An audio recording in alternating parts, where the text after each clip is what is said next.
In coming to Scotland, there were so many things that I wanted to do, but at least one of the things that was on the top of my list was to taste haggis in as many different ways as I could.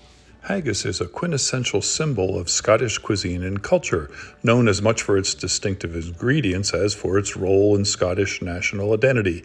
It's a savory pudding, and it's celebrated in Scotland and increasingly appreciated internationally for its rich, peppery flavor. Starting my haggis tour in the city of Lux on Loch Lomond. The actual origins of haggis are somewhat debated. Some argue that similar preparations date back to ancient times. This is called gasteau of haggis. A gasteau is like a layered cake, and it says it comes with neeps and tatties. Neeps meaning turnips, the middle layer, and tatties is potato, the last layer, and then this is a peppercorn sauce around the outside. So here's my first haggis. Shall I taste it? Go for it. This is the haggis part. The top part is the haggis part. Is it haggisy? It's not as haggisy as some things I've had.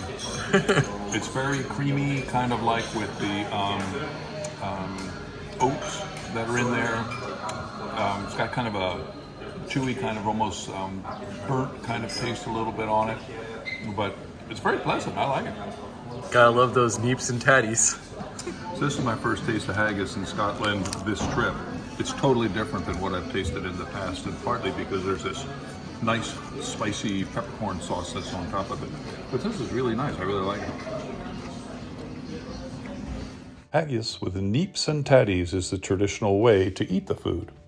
Every year on January 25th, the Scottish celebrate the life of poet laureate Robert Burns with haggis and the recitation of his epic poem, Address to Haggis.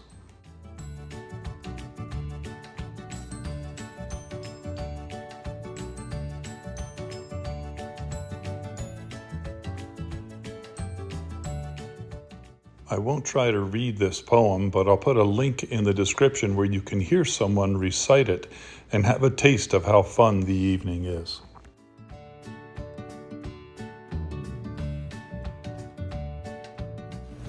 All right, so we're here at this cool spot. This guy told me that this is all the perfect original ingredients. Haggis. I'll tell you later what haggis ingredients are. Try it. It's very, it's like a creamy kind of thing a little bit with the oats that are in there. It's got that organ meat kind of flavor to it. It's actually pretty good. I like that it's deep fried, but he said you have to dip it in this curry sauce to get the full impact. Ooh, it's got a little skin on it. So here we go. I've never done this either. Curry haggis. Wow. That makes a big difference. It really pulls the flavors out, and this is really nice. So I really like this one. What are you giving it out of 10? Well, having this is like really the first one, that actual haggis I've had. I'd have to give it a 9. But I don't know. Right. I have something to compare to later, but I'm very excited. It's great. Something else that the owner said is that this is the traditional thing, but the modern version is to add this curry kind of spice. So it's a combination of like the old and the new. I found it really good. Ask any Scotsman the age-old question, what is haggis? And his typical response would be something like, it's a small four-legged creature that lives in the Highlands, has 2 legs shorter than the others so it can run around the mountains without toppling over, but it can be easily caught by running around the hill in the opposite direction. My next stop for haggis, believe it or not, is breakfast at the Highland Soap Company. They'll serve anybody here. All right, here we go. Haggis round 3. Pops is gonna be a haggis by the time he's done with this trip. It's funny that 3 different places in 3 different ways that it's kind of presented. The last one was the more traditional. This looks like maybe something, just a roll that they cut it off. It's like a breakfast haggis.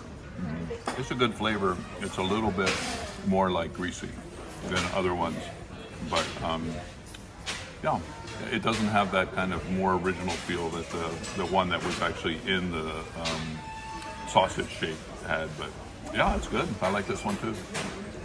Look at that haggis B-roll. Look at that haggis right there. Haggis is definitely awful, but it's not awful. In Mark Twain's book, The Prince and the Pauper, he says this about where the pauper came from. This is not entirely surprising, as Twain had a Scottish-English background.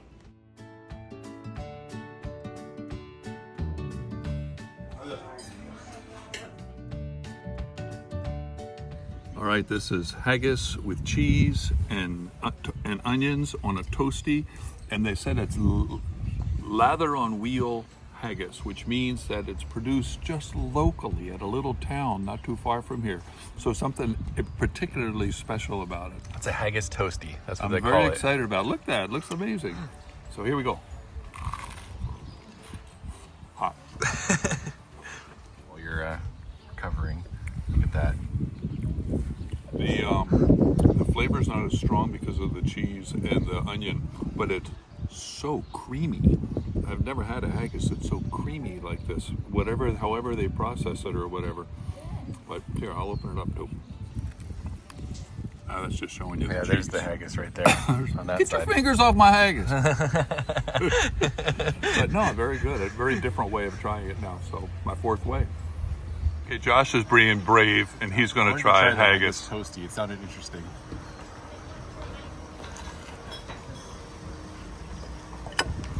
It's very good. I like the grilled onion chutney on there. But yeah, I mean the meat, it's got a good kind of rich taste almost to it. I don't know. I'm in. I like it. As I said, this haggis has almost a creaminess to it. I feel like they probably spread it on the toast before they did the toasty. So it's very nice. It's kind of just a creamy kind of background flavor that's not very strong. I also want to point out for you detractors that I'm eating haggis, but you see what this is here? That is called salad.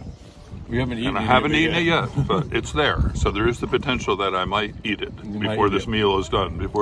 And I don't need any detractors with me here, like Josh. I'll wait for them to come in the comments.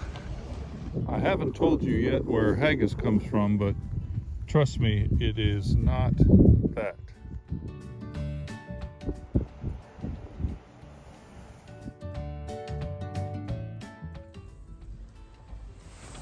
All right, haggis toasty. That's really strong. The cheese is a good combination with this particular haggis. And it's not, the kind of the oats in it are more kind of grainy, chewy, not like sticky kind of thing. So yeah, I like this one, very nice. We were at a museum where we saw Dolly, the first cloned mammal. I spoke to the docent and he said Dolly was not used in the production of haggis. I just wanted to make that as a point. Cloned haggis. Alright, Pops is having the Continental Breakfast style haggis today. We'll see how this one is. It looks very oaty. If you look at the top of it, it's covered with lots of oats. So it doesn't look as meaty, more oaty. Brand haggis. Yeah, I'm not getting a lot of meat flavor out of this. I'm getting mostly oats. Thinking back on this one, because it's a poor man's food, I wonder if this would have been the way it was, mostly oaty. This one is growing on me a little bit. It's, like I say, it's overly oaty maybe, but it's got a little spice to it, which is unusual that I'm enjoying. It kind of warms up a little bit after a while, so. Continental Breakfast haggis is coming around right now. Not It's horrible. coming around. Not horrible. Another place we went to had a baked bean grilled cheese sandwich, and it was as simple as that. The whole time Josh has been in the UK, all he talks about is sausage rolls. The next form of haggis I'm trying is kind of like a haggis sausage roll, and it's a combination of haggis, mozzarella, and chili. I love the idea there could be chili. There's going to be a little spice to it. Here we go.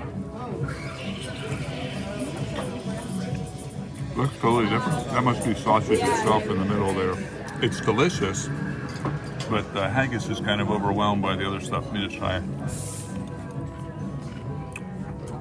Yeah, it's more of the, somewhere in between the one that I had that was kind of almost like just very oaty, and other ones that are like really sticky. It's right in the middle there. But the flavor's good, but the sausage kind of overpowers the haggis. Josh felt like the haggis came through, though, pretty strongly at the end. All right, so now we're moving to Haggis Fritters. Haggis Fritters. I'm going to break it in half. Oh, yum. Looks amazing. I'll try it like this first. Very good, very nutty. Not as oaty as a lot of them have been. But then it's got this creamy whiskey sauce. Let's see how that is. I'm all about creamy and whiskey. There is a subtle whiskey in there that kind of is a nice addition to the haggis. This is really good. It's a really interesting alternative way. It's got this crispy coating that we haven't had on any of them so far also. So, yeah, this one's very good. I truly love the whiskey sauce.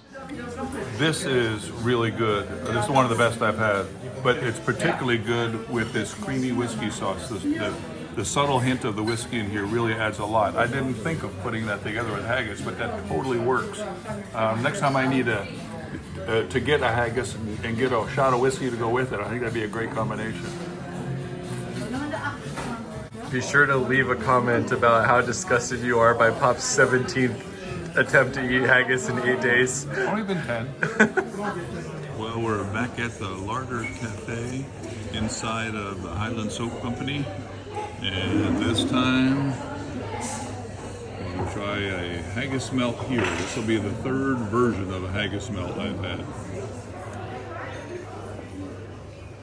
Okay, this is called a Haggus Melt. The ones that I've had before were like a grilled cheese sandwich with haggis on it. This one is slightly different. The way It's like an open open face haggis sandwich. All right, here we go. I don't know if you got any haggis on that bite. I had it's nutty. The cheese actually adds a bit of sweetness to this one. It's the perfect consistency. I've had it before where it's too dry. I've had it other places where it's too sticky. This is kind of like the perfect consistency as well. Yeah, I think this might be the best of the melts I've had so far. Haggis for the 15th time on this trip. Yeah, keep your hands off it. Eat your salad. Since 1971, this food, since 1971, this food has been illegal in America because what it contains. But I cannot be constrained. I eat illegal food, baby. When you're not in America.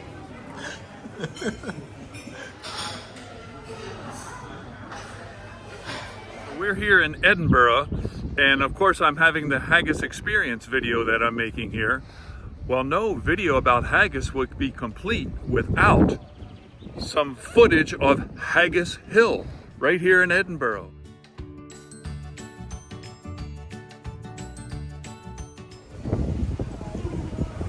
One of the things that I've learned is that kind of the national traditional way of doing this is this combination, which is turnips, what they call neeps, the haggis, and then taters, potatoes. So this is the way that it's the traditional way of presenting it. But this haggis is made here on the site of this restaurant. So I'm incredibly excited to try it. It's their own recipe. So here we go. Very excited. Ooh, I gotta pick it up. Struggling. It's much more mild. It's not as oaty. It's very meaty, almost beefy. And they said that there's a combination of lamb and beef. So this one's very different. It almost feels like a higher end kind of form of haggis. Subtle flavor, a little bit of pepperish kind of flavor, partly from the gravy. But yeah, this is top of the line right here, I think. This is far and away the best one that I've had so far. It's just, you know, you have a food and you try something and you can just tell that it feels like higher quality, higher end. That's what this is 100%. One other thing about this that's really interesting too is the combination of flavors. So you got that kind of irony little bit of the black pudding and then the beefy haggis that's also got the oats and whatever. But the thing that's really surprising is the turnips on the top. So you're getting these kind of more savory flavors that combine with this sweetness of the turnips, and altogether it makes a really nice package, especially with the finish of the sweetness of the turnips. I was dipping the camera because I wasn't paying attention as I was eating with one hand as I was filming Pop's. Professional over here. This is my professional photographer. I'll be looking for new applications if anyone is available. And one of the things that they say in their menu is that this is not some kind of processed thing that everybody uses and then puts it in whatever they're making with haggis, that they make this here. And you know what it is when you kind of get that homemade quality? Yeah, that comes through big time on this. The other thing about the tater part of it is that they give you a mashed potato, you choose what you want. And this is black pudding mashed potatoes. I didn't even think about that for a second. They said that this is like their iconic dish here, so. Yeah. I typically don't like the black pudding, but the mix in with this, it kind of, what am I trying to say? It mixes it a bit more so it's not as intense as a typical black pudding sausage would be. And so that flavor, that irony, whatever kind of flavor, that kind of chewy kind of flavor really comes through. I really like that. So it's haggis with neeps, turnips on the top, and tatties, potatoes on the bottom. My last taste of haggis was a haggis and pulled pork sandwich. But you can get pulled pork with haggis on it. So we'll give that a try. I suspect it'll be overpowered by the pulled pork, but we'll try. All right, so it's a pulled pork sandwich with haggis on it at a place called Oink in Edinburgh. Here we go.